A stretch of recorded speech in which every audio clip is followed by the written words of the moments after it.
നേതൃമാറ്റ വിവാദത്തിൽ മറുവിഭാഗത്തിനെതിരെ പോരിനൊരുങ്ങി K Sudhakaran. KPCC ആസ്ഥാനത്തിന് മുൻപിലും നഗരത്തിലെ വിവിധ ഭാഗങ്ങളിലും സുധാകരനെ പിന്തുണച്ച വമ്പൻ ഫ്ലെക്സ് ബോർഡുകൾ.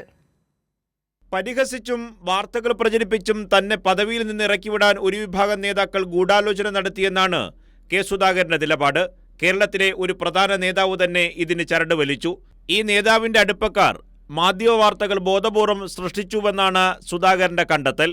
ദില്ലിയിലെ ചർച്ചയെ വളച്ചൊടിച്ചതും വിവാദമാക്കിയതും ഇവരാണെന്നാണ് ആക്ഷേപം. മാത്രമല്ല, സുധാകരൻ മാറുകയാണെന്നും പകരം പേരുകൾ ഉയർത്തി വിവാദത്തിന് ശക്തി കൂട്ടാനും ഇവർ ശ്രമിച്ചു. ഇവർക്കെതിരെ ശക്തമായ നടപടിക്കൊരുങ്ങുകയാണ് സുധാകരനെന്നാണ് സൂചന. വിവാദങ്ങളുടെ പശ്ചാത്തലത്തിൽ AICCയും നേതൃമാറ്റ ചർച്ചകൾ തൽക്കാലത്തേക്ക് അവസാനിപ്പിച്ചതാണ് വിവരം. അതേസമയം കെപിസിസി ആസ്ഥാനത്തിന് മുന്നിലും നഗരത്തിലെ വിവിധ ഭാഗങ്ങളിലും സുധാകരനെ പിന്തുണച്ച് കഴിഞ്ഞ ദിവസം വമ്പൻ ഫ്ലക്സ് ബോർഡുകൾ സ്ഥാപിച്ചു. കേരളത്തിലെ കോൺഗ്രസിന് ഊർജം പകരാൻ ഊർജ്ജസ്വലതയുള്ള നേതാവ് KS തുടരണമെന്നാണ് ഫ്ലക്സ് ബോർഡുകളിൽ പറയുന്നത്. KSU യൂത്ത് കോൺഗ്രസ് സംഘടനകളുടെ പേരിലാണ് ഫ്ലക്സ് ബോർഡുകൾ സ്ഥാപിച്ചിട്ടുള്ളത്.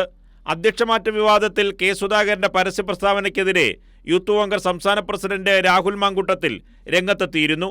ഈ സാഹചര്യത്തിൽ കൂടിയാണ് KSU യൂത്ത് കോൺഗ്രസ് സംഘടനകളുടെ പേരിൽ തന്നെ സുധാകര വിഭാഗം ഫ്ലക്സ് ബോർഡുകൾ സ്ഥാപിച്ചതെന്നാണ് സൂചന.